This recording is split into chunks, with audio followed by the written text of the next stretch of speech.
Hello student, आप सबका मेरा इस नई वीडियो में स्वागत है। और आज हम लोग पढ़ेंगे क्लास 9 का सेकेंड अध्याय। और आज का टॉपिक है अमेरिकी स्वतंत्रता संग्राम 1775 टू 83।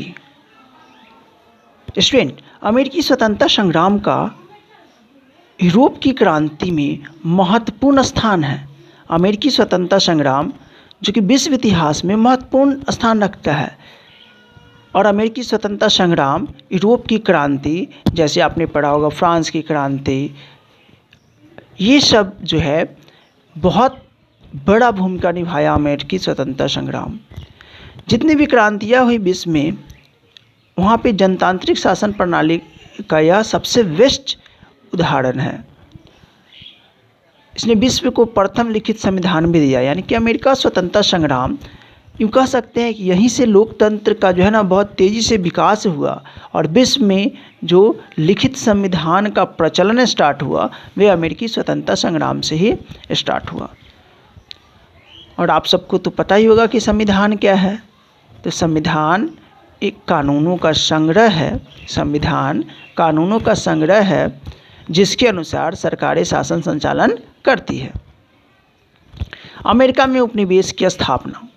स्टूडेंट, जैसे कि आप सबको पता है, जैसे ही ब्रिटिश यानी कि अंग्रेज़ यानी कि ब्रिटेन में जब औद्योगिक क्रांति हुआ तो उसे एक ऐसा मार्केट चाहिए था जो औद्योगिक क्रांति के बाद उत्पन्न सामग्री यानी कि जो गुड्स बने यानी कि जो सामान बने उन्हें बेचने के लिए एक बड़ा सा मार्केट चाहिए था। और उन्हीं मार्केट की तलाश में वे लोग घूमने लगे। जैसे कि फर्स्ट चैप्टर में आपने पढ़ा होगा भौगोलिक खोजें, तो आपने उसमें देखे होंगे कि नए नए जगहों का खोज हो रहा है। तो उन्हीं खोजों में अमेरिका भी शामिल था।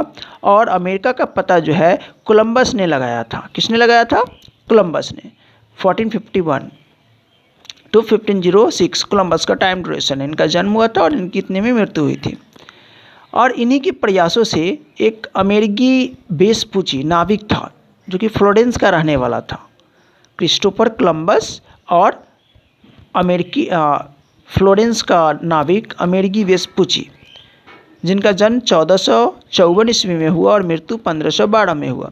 इन दोनों यानी कि कोलंबस और अमेरिकी वेस्पुची के प्रयासों से अमेरिका का पता चला। उस समय इसे न्यू दुनिया यानी कि न्यू वर्ल्ड के नाम से जाना जाता था। और अमेरिका का नाम जो है इसी के नाम पे रखा गया, अमेरिकी वेस्पुची के नाम पे, यानी कि जो अमेरिगो वेस्पुची थे इन्हीं के नाम पे अमेरिका का नाम रखा गया। जैसे ही अमेरिका का पता चला तो यूरोप की प्रमुख शक्तियाँ जैसे स्पेन, पुर्तगाल, इंग्लैंड, फ्रांस, अमेरिका में अपने अपने उपनिवेश स्थापित करने की होड़ लग गई। यानी कि अमेरिका का यानी कि न्यू दुनिया का जैसे ही पता चला बाय द कोलंबस एंड अमेरिकी वेस्पुची, वैसे ही जितने भी यूरोपियन देश थे एज लाइक फ्रांस, इंग्लैंड, पुर्तगाल, स्पेन, वे सभी यहाँ पे अपना उपनिवेश बनाना स्टार्ट किए। और अमेरिका में जो है इंग्लैंड उत्तरी अमेरिका में 13 उपनिवेश स्थापित कर लिए। जब ब्रिटेन जो है अमेरिका को उपनिवेश बना लिया और उसके बाद वहाँ के शासन व्यवस्था को भी होल्ड करना चाहा, लेकिन जो उपनिवेशवासी थे उन्हें पसंद नहीं हुआ जो इंग्लैंड था उसके कार्ड, उसके वजह से वहाँ पे विद्रोह हो गया और स्वतंत्रता संग्राम का रूप ले लिया। और अंततः इंग्लैंड के चंगुल से वह मुक्त हो गया, यानी कि अमेरिकी उपनिवेश की समाप्ति हो गई। जो अमेरिकी स्वतंत्रता संग्राम था, यानी कि वहाँ के लोग आखिर स्वतंत्र होना क्यों चाहते थे उपनिवेश से, तो उसके पीछे मुख्य रूप से 5 कारण थे। राजनीतिक कारण, सामाजिक कारण, भौगोलिक कारण, बौद्धिक कारण, प्रतिगामी वाणिज्य आर्थिक कारण और उपनिवेशकों का आर्थिक प्रतिबंध। यह सभी जो मुख्य रूप से था। हालांकि मेनली अगर कहेंगे तो राजनीतिक कारण, सामाजिक और धार्मिक कारण, भौगोलिक कारण और बौद्धिक कारण थे। तो यह सभी कारण जो था अमेरिकी स्वतंत्रता संग्राम का कारण बना। तो राजनीतिक कारण में था 3, उपनिवेशों की प्रशासनिक व्यवस्था। उपनिवेश की जो प्रशासनिक व्यवस्था था वो बहुत अच्छा नहीं था। उपनिवेश में जो भी प्रशासनिक व्यवस्था चल रही थी वे ब्रिटिश यानी कि जो ब्रिटेन के लोग जो उपनिवेश बनाए थे अमेरिका को, वहाँ पे अपने अनुसार शासन कर रहे थे। जैसे ब्रिटेन में चल रहा था वैसा ही अपनी सुविधा के अनुसार शासन कर रहे थे। जॉर्ज तृतीय का निरंकुश शासन, और जो जॉर्ज तृतीय थे उस समय के जो शासक थे उनका निरंकुश शासन था, यानी कि जो सोचते थे वही करते थे। इनका कहना था कि मैं ही जो हूँ ना कानून हूँ। और सप्तवर्षीय युद्ध का प्रभाव।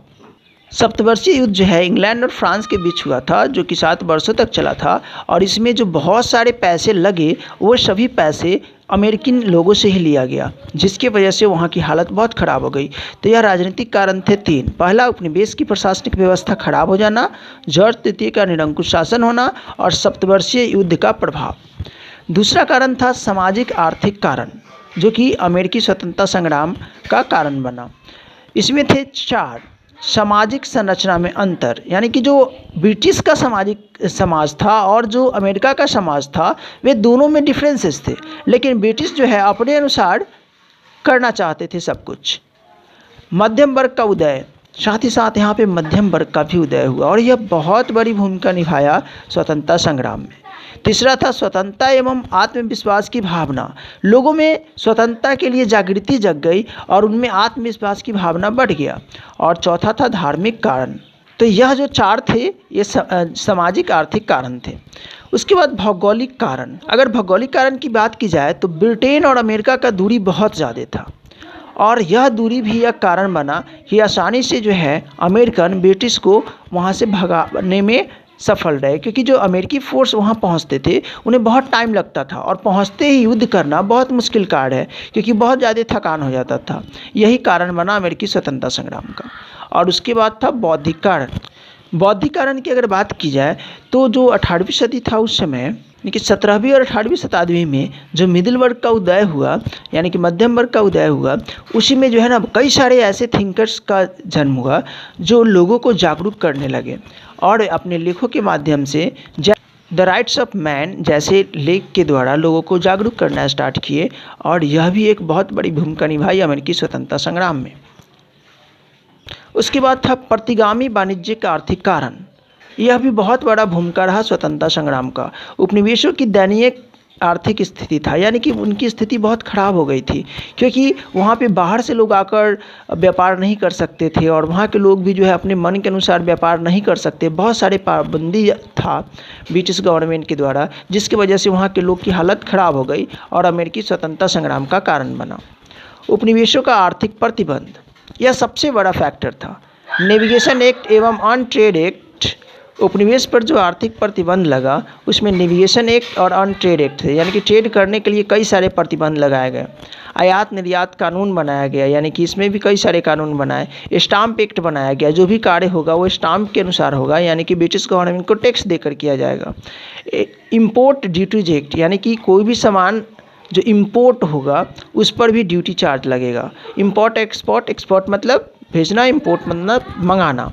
लॉर्ड नॉर्थ के दंडात्मक कानून और जो कई सारे ऐसे कानून थे जो कि बहुत ही अच्छा नहीं था। उपनिवेश को लगातार जो था विरोध से क्रुद्ध होकर सरकार ने उपनिवेशवादियों को दंडित करना स्टार्ट किया, क्योंकि उपनिवेश यानी कि अमेरिकन लोग जो था लगातार ब्रिटिश का विरोध कर रहे थे। तो इसके लिए जो है ना वे क्या किए तो दंड देना स्टार्ट किए और इसके लिए इसने 1774 में 4 असहनीय कानून बनाए। ये सब थे उपनिवेश का आर्थिक प्रतिबंध। उसके बाद आया लास्टली तत्कालिक कारण, यानी कि उस समय का जो सबसे तत्कालिक कारण था वो था बोस्टन की चाय पार्टी। 1773 में कंपनी की चाय से लदी जहाज अमेरिका के बोस्टन बंदरगाह पहुंचा था।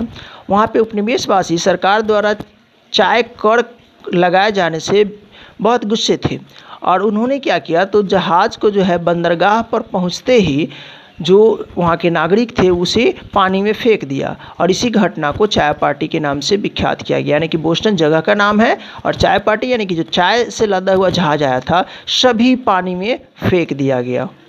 तो ये थे कुछ अमेरिकी स्वतंत्रता संग्राम का कारण। तो स्टूडेंट आज की वीडियो में बस इतना ही। इससे आगे हमारा जो नेक्स्ट वीडियो आएगा उसमें हम लोग पढ़ेंगे। तो आज की वीडियो में आई होप आपको यह समझ में आया होगा कि अमेरिकी स्वतंत्रता संग्राम का कौन कौन से कारण था, यानी कि मुख्य रूप से कौन कौन कारण थे। तो मुख्य रूप से राजनीतिक कारण थे, सामाजिक धार्मिक कारण थे, भौगोलिक कारण थे, बौद्धिक कारण यानी कि बौद्धिक जागरण, प्रतिगामी वाणिज्यिक आर्थिक कारण, उपनिवेश पर आर्थिक प्रतिबंध और तत्कालीन कारण। यह कुछ मुख्य कारण थे जो अमेरिकी स्वतंत्रता संग्राम का वजह बना। तो अगला वीडियो देखने के लिए इस वीडियो को सब्सक्राइब करें, लाइक करें और कमेंट सेक्शन में कमेंट करें। Thank you for watching my video. Have a wonderful day.